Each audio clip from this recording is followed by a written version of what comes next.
வட மாநிலங்களில் ராஜஸ்தானில் ஃபஜர் தொழுகைக்காக மக்கள் இப்போ தான் கிளம்பி வராங்க பாருங்கள். இதுக்கு முன்னாடியெல்லாம் வரமாட்டாங்க. இந்த அளவு கூட்டம். மிகப்பெரிய கம்பேக் என்பது தவறை விட்டு வெளியேறி மனம் திறந்து அல்லாஹ்வின் பாதைக்கு திரும்புவதாகும். ஃபஜருக்கு முந்தைய காட்சி.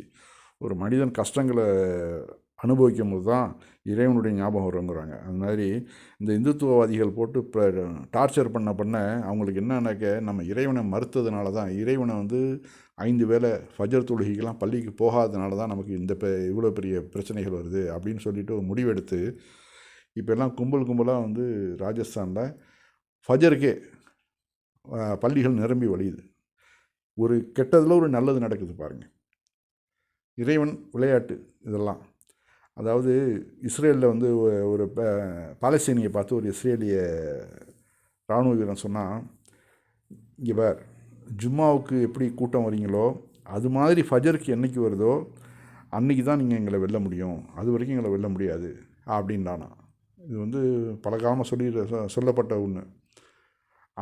அது உண்மை தான். பாருங்கள், அந்த மக்கள் கையில் குச்சியோட பாதுகாப்புக்கு குச்சியையும், ஏன்னா நிறைய நாய்கள் பிரச்சனைகள்லாம் இருக்குல்ல, அதுக்காகவும், மற்றபடி சின்ன பிள்ளைங்க, சிறுவர்கள், வயதானவர்கள், இளைஞர்கள் எல்லாரும் சேர்ந்து ஃபஜர் தொழுகைக்கு கிளம்பி போகிறத பார்க்குறோம்.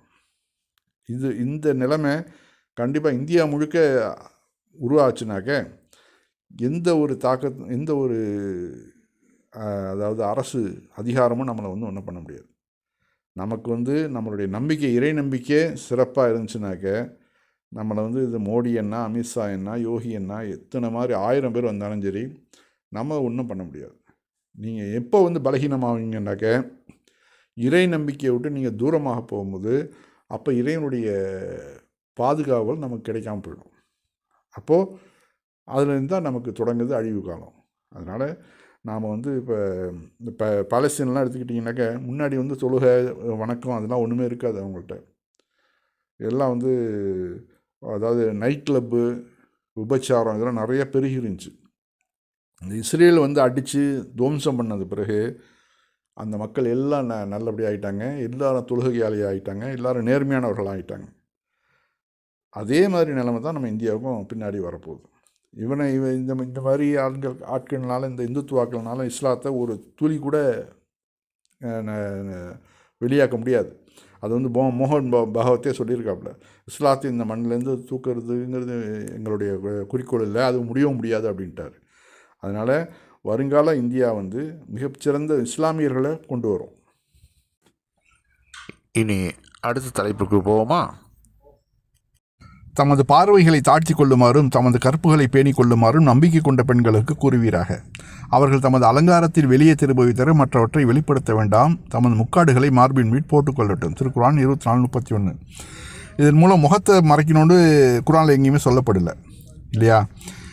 அப்துல்லா பின் உமர் ரலியல்லாஹு அன்ஹு அறிவிக்கிறார்கள், அல்லாஹ்வின் தூதர் அவர்களுடைய காலத்தில் ஆண்களும் பெண்களும் சேர்ந்தே ஒரு இடத்தில் ஒழு செய்வார்கள்.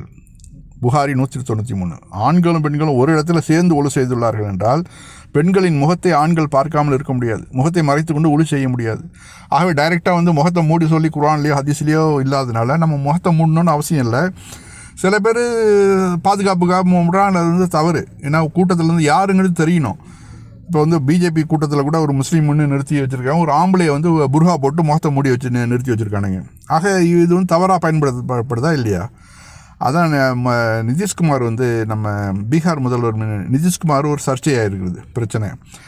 அதாவது ஒரு முஸ்லீம் பெண் தனது பணி நியமன கடிதத்தை பெற வந்திருக்கிறார்.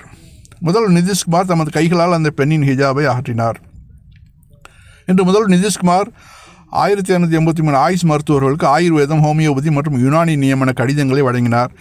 இந்த நிகழ்ச்சியில் முதல்வர் நிதிஷ்குமார், துணை முதல்வர் சாம்ராட் சௌத்ரி, துணை முதல்வர் விஜய்குமார் சின்ஹா, பீகார் அரசு அமைச்சர் விஜய்குமார் சௌத்ரி, சுகாதார அமைச்சர் மங்கள் பாண்டே ஆகியோர் உடனிருந்தனர். அப்போதுதான் மற்றவர்களுக்கு நியமன கடிதங்கள் வழங்கப்பட்டன. முஸ்லீம் பெண் மருத்துவர் தனது நியமன கடிதத்தை பெற வந்தபோது அவர் முகத்தில் ஹிஜாப் அணிந்திருந்தார். முதல்வர் தனது சொந்த கையால் ஹிஜாபை அகற்றினார். இது தொடர்பான வீடியோ சமூக ஊடகங்கள் வேகமாக வைரலாகி வருகிறது. இதை பெரிய பிரச்சனையாக்கி இருக்கிறாங்க. இது அவர் செஞ்சது தப்பு அப்படின்ட்டு இல்லை. இஸ்லாமிய மார்க்கப்படி அது தவறு கிடையாது.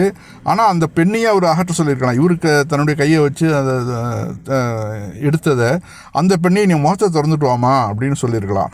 ஏன்னா அவருக்கு இது சட்டங்கள்லாம் தெரிஞ்சதுனால தான் என்னமோ அவர் தைரியமாக முகத்தை திறக்க சொல்கிறார். ஆக குர்ஆனோ ஹதீஸோ அது தடை செய்யலை. அந்த வீடியோவையும் பாருங்க. माननीय मुख्यमंत्री जी अपने हाथों से नियुक्ति पत्र देके पेश करें। नीलम कुमारी அதாவது அவருடைய வயசாக ஆயிடுச்சு. அது சில பேருக்கு வயசுன்னா சின்ன பிள்ளைங்க மாதிரி ஆகிடுவாங்க. ஒரு ஜனகணமன இப்போ தேசிய கீத பாடம் கூட நக்கல் அடிக்கிறாரு பக்கத்தில் உள்ளவங்கள்ட்ட. அது மாதிரி இது வயசானதுனால ஒரு குறையாக கூட இருக்கலாம். ஆனால் அவர் செஞ்சதில் பெருந்தவறுகள் ஒன்றும் கிடையாது. அப்படி அந்த முகத்தை இழுத்து விட்டதை அந்த பெண்ணையே செய்ய சொல்லியிருக்கலாம். இது காங்கிரஸ் போன்ற மற்ற எதிர்கட்சிகள் எல்லாமே இதை கண்டனம் செஞ்சுருக்குன்னு, இது மாதிரி செஞ்சுருக்கிறது பெரிய தப்பு அப்படின்னு சொல்லிட்டு நாம் இதை பெரிய ஒரு தவறாக நாம் அதை பார்க்கல. அது முகத்தை திறக்கிறது தான் இஸ்லாமிய சட்டம். அதுதான் அவங்க செஞ்சுருக்காரு. இனி அடுத்த தலைப்புக்கு போவோமா? பத்ருகுமார், ஷாலும் சின்சோகர், பாண்டுரங் கண்பத் பவார் மற்றும் மங்கேஷ் பாவ், இந்த 4 பேருமே மகாராஷ்டிராவிலேருந்து லக்னோவுக்கு ரயில் ஏறுறாங்க. என்ன காரணம்? அவங்களுக்கு ராம பக்தி முத்தி போய் ராமர் கோயிலில் போய் தரிசனம் பண்ண ராமரை அப்படின்னு சொல்லிட்டு ராம ஜென்மபூமி கிளம்புறாங்க.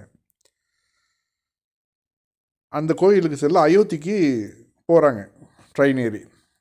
அங்கேருந்து அவர்கள் அங்கே போய் ராமனை போய் தரிசிச்சுட்டு ராம ஜென்மபூமி அப்படின்னு பாபர் மசூதியை இடிச்சிட்டு கட்டியிருக்காங்கல்ல, அந்த இடத்துல போய் சாமியெல்லாம் கும்பிட்டுட்டு என்ன பண்ணுறாங்க, லக்னோவுக்கு திரும்புகிறாங்க. லக்னோவுக்கு திரும்பி தனிஷ்க்கு கடைக்கு உள்ளே நுழையிறானுங்க இந்த 4 பேரும். விற்பனையாளரை திசை திருப்பிட்டு வைர வளையல்களை திருடி இருக்கிறாங்க. கடைசியில் போலீஸு அவனை பிடிச்சிட்டாங்க. என்னடா அது, அங்கேருந்து மெனக்கெட்டு மகாராஷ்டிராலேருந்து ராமரெல்லாம் கும்பிட்டுட்டு திருடி மாட்டிக்கிட்டானுங்க. இப்போ நம்ம என்ன நினைக்கிறோம், அதாவது அங்கேருந்து தவறுலாம் இந்த ராமர் கோயிலுக்கு போனதுனால அவன் நினச்சிட்டான் எல்லா தவறும் கழிஞ்சிருச்சு, நம்ம புனிதமாயிட்டோம், இனி பிரச்சனை இல்லை, ஏற்கனவே செஞ்ச பாவம்லாம் கழிஞ்சிருச்சு, இனி புதுசாக பாவம் செய்வோம் அப்படின்னு சொல்லிட்டு தான் அவன் பண்ணியிருக்கிறான். இந்த பக்தர்கள், அந்த பக்தர்கள் இருக்காங்கள்ல, இவங்க வேறு எங்கே இருந்தாலும் பாடம் எடுக்கலை. இதற்கும் பாடம் கொடுக்கறதுக்கு நம்ம நரேந்திர மோடி இருக்கிறார். அவர் என்ன பண்ணுறாரு, உலகத்தில் உள்ள அத்தனை தவறுகளையும் செய்கிறார் இல்லையா? குஜராத்லேருந்து அந்த இந்து முஸ்லீம் கலவரத்தை உண்டு பண்ணது, அது ஒரு ரயில் எரிப்புன்னு சொல்லி பொய்யான ஒரு தகவலை சொல்லி அங்கேருந்து எல்லாத்தையும் பிரச்சனை பண்ணி விட்டு, மற்றபடி நீதிபதிகள் மற்ற நாட்டு மக்களுடைய பொருளாதாரத்தை சுரண்டுறது எல்லா தவறையும் பண்ணிவிட்டு ஓட்சோரி வேறு இதில். அதாவது மக்கள் இவர் தேர்ந்தெடுக்கலை, பின்பக்கமாக திருடி பிரதமராகி எல்லா பாவமும் அவர் மனசு உறுத்துமா இல்லையா? கங்கையில் ஒரு ஸ்நானம் பண்ணிட வேண்டியது, உடனே அவருடைய தவறுகள்லாம் போயிடுதா இல்லையா? அதே மாதிரி தான் இந்த அந்த பக்தர்களும் அங்கேருந்து மகாராஷ்டிராலேருந்து ராமர் கோயிலில் சாமியை கும்பிட்டுட்டு திருடியிருக்கானுங்க. இந்த 4 பேர் தான் பாருங்கள், எவ்வளோ அருமையான ஒரு வரலாறு இது இவங்களுக்கு.